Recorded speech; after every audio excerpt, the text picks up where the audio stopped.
Besoin d'un nouveau pare-brise ? Ouiglace à Saint-Dizier vous propose un service de qualité et vous offre la franchise ou 150 € et le plein de carburant. De nombreux jeux concours sont également prévus. N'attendez plus, et tout ça sans surfacturation aux assurances. Bienvenue à Bragard Optique. Votre opticien conseil vous accueille à Saint-Dizier pour tous vos choix de verres et de montures. Ray-Ban, Lacoste ou encore Michael Kors vous attendent. Profitez également du tiers payant et de notre deuxième paire à 1 €. Rendez-vous 10 rue Émile Giraud à Saint-Dizier. Déployé par le gouvernement dans le cadre de France Relance, le dispositif Un jeune, une solution en Meuse vise à offrir une solution professionnelle à chaque jeune. Aide à l'embauche, formation, aide financière, accompagnement. Plus d'informations auprès de votre mission locale ou de votre agence Pôle emploi. Le Saint-Nicolas était à Saint-Dizier pour l'occasion où il a lancé les animations de Noël. Le conseil départemental de la Meuse donne la parole aux jeunes pour comprendre leur vision du territoire. Le village de Noël a vu le jour à Bazincourt-sur-Saulx dans la Meuse.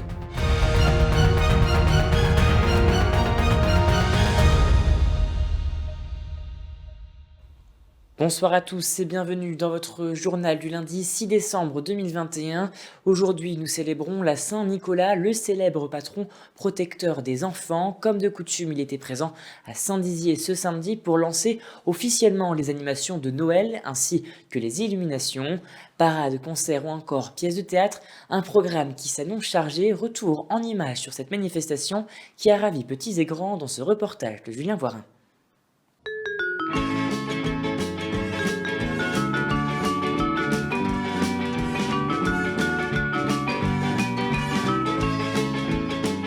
Comme chaque premier samedi de décembre, les Bragards accueillent Saint-Nicolas, le patron protecteur des enfants. Ce dernier vient apporter un peu de magie avant Noël à Saint-Dizier, mais surtout il vient mettre des étoiles dans les yeux des enfants. Parce que je vais voir le Saint-Nicolas, je voulais bien savoir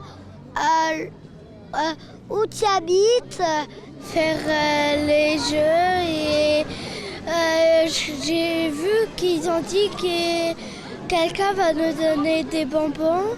En effet, lors de son défilé, le Saint-Nicolas a distribué quelques friandises aux personnes présentes, mais ce n'est pas tout, il a aussi illuminé la place Aristide-Briand et a lancé les animations de Noël.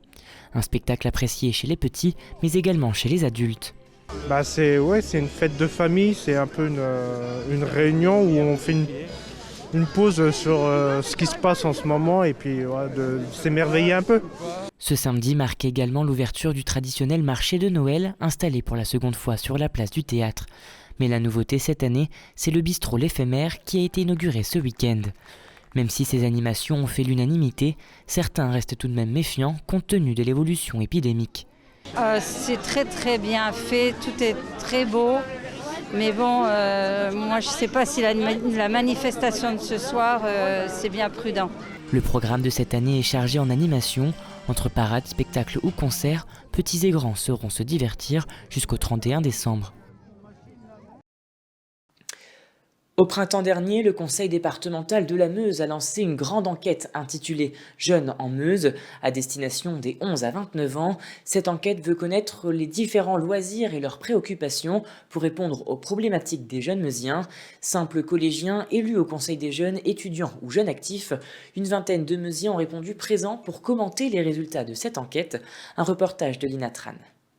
Je pense qu'on pourrait aussi... Ce samedi matin, au conseil départemental de la Meuse, se tenait une réunion un peu particulière. À la suite d'une enquête auprès de jeunes meusiens âgés de 11 à 29 ans, une vingtaine d'entre eux ont répondu présents à l'invitation pour discuter des résultats. Donc cette matinée consistait à réunir tous les jeunes qui ont répondu à un questionnaire que nous avions lancé au mois de juin 2021 pour savoir ce qu'ils pensaient du département dans sa globalité sur les questions de mobilité, de culture, de sport. Les participants venus de toute la Meuse ont pu partager leurs ressentis sur le territoire et surtout évoquer les sujets qui leur tiennent à cœur comme l'importance de l'environnement. Je pense qu'on pourrait aussi mettre en œuvre d'autres projets qui aideraient tout autant la planète mais différents. le manque de loisirs ou la difficulté de se déplacer. Oui, l'idée d'un festival ou de diversifier un petit peu les loisirs et de surtout moderniser l'approche culturelle vers les jeunes. C'est vrai que la guerre de Verdun, on en a entendu parler pendant notre scolarité. Mais il y a plein de belles choses à voir en Meuse et peut-être aller sur le terrain là en modernisant un petit peu les moyens pour attirer les personnes. Le sujet le plus important, je pense, c'est vraiment de se réunir parce qu'on est tous chez nous, etc. Donc notamment dans des activités, etc. Et je pense que c'est vraiment le sujet à approfondir, vraiment retrouver cette solidarité entre nous les jeunes. Cette initiative a ravi les différents participants, heureux de pouvoir exprimer leur opinion et d'être entendus. Cette rencontre prouve que la parole des jeunes est plus écoutée. Les moyens de contact aussi sont plus modernes.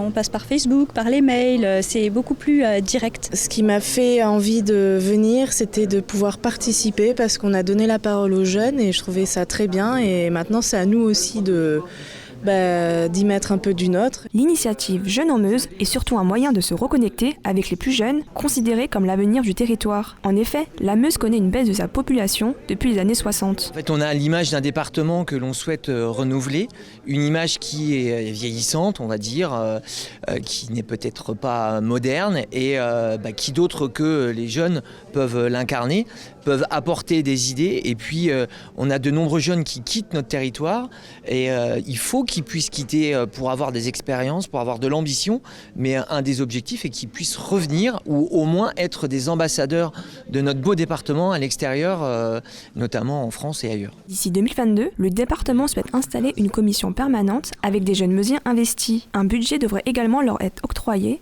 pour leur permettre de réaliser eux-mêmes les projets qu'ils souhaitent.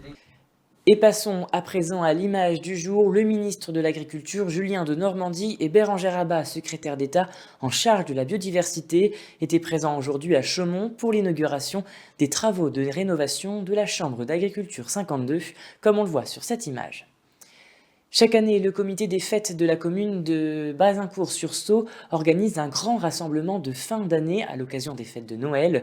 Ce week-end a laissé place aux festivités avec cette année un record de fréquentation avec plus de 2000 visiteurs. Un reportage d'Elsa Druilly.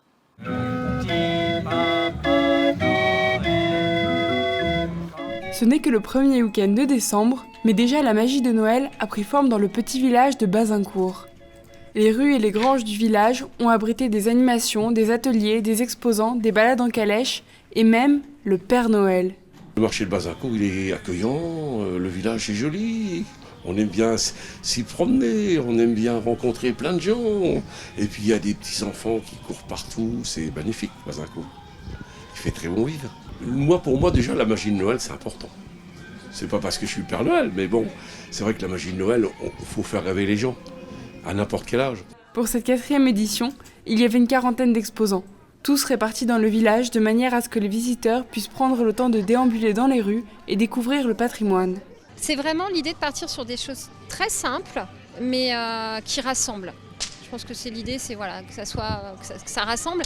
Et puis en plus, on met en valeur le village. Je crois qu'on est un peu tous amoureux de notre village quand même.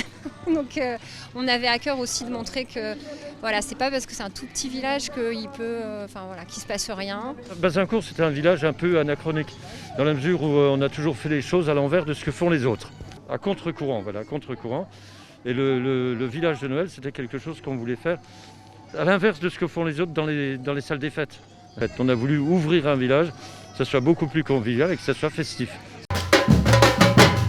Pour rendre ce village aussi festif, tout le monde a travaillé ensemble, toutes générations confondues. Il y avait déjà justement par le passé des festivités dans ce village et par rapport au nombre d'habitants qui est à peu près de 170 habitants, donc forcément les liens étaient déjà présents. Et donc ça nous a aidés justement dans la cohésion et après chaque habitant donnait, et au sein du comité donnait ses idées et ça s'est développé. Et c'est quelque chose qu'on veut vraiment que ce soit pérenne. C'est pas quelque chose qu'on veut que ça dure 1 an, 2 ans ou 3. C'est quelque chose qu'on veut voir durer dans le temps. Mais pourquoi on mettait des pommes, ça, c'est une autre histoire. L'enjeu était de révéler la magie de Noël, mais de révéler aussi des artistes et artisans locaux. En effet, la quasi-totalité des exposants venaient des environs. Que ce soit pour se remplir la panse ou s'émerveiller, environ 3000 visiteurs sont venus découvrir les trésors cachés du territoire. Vous voyez, tous les ans, il y a du monde à craquer, hein, on peut dire. Hein. Et des gens bien sympas, on mange bien, on boit bien, tout ce qu'il faut.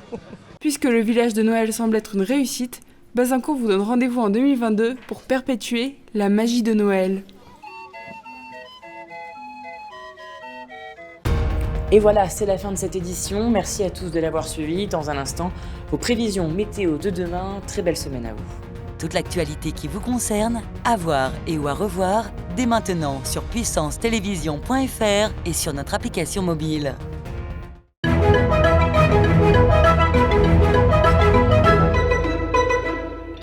Bonsoir à tous. Demain matin, on annonce de la grisaille sur le Triangle et à Chaumont. Les températures seront fraîches. Il fera 1 degré à Bar-le-Duc et à Chaumont. L'après-midi, les nuages laisseront place à quelques éclaircies, excepté à Chaumont où le temps sera gris. Côté température, elles seront comprises entre 3 et 5 degrés. Demain mardi 7 décembre, nous fêterons les Ambroises et nous perdrons 1 minute de soleil. Bonne soirée avec Puissance Télévision.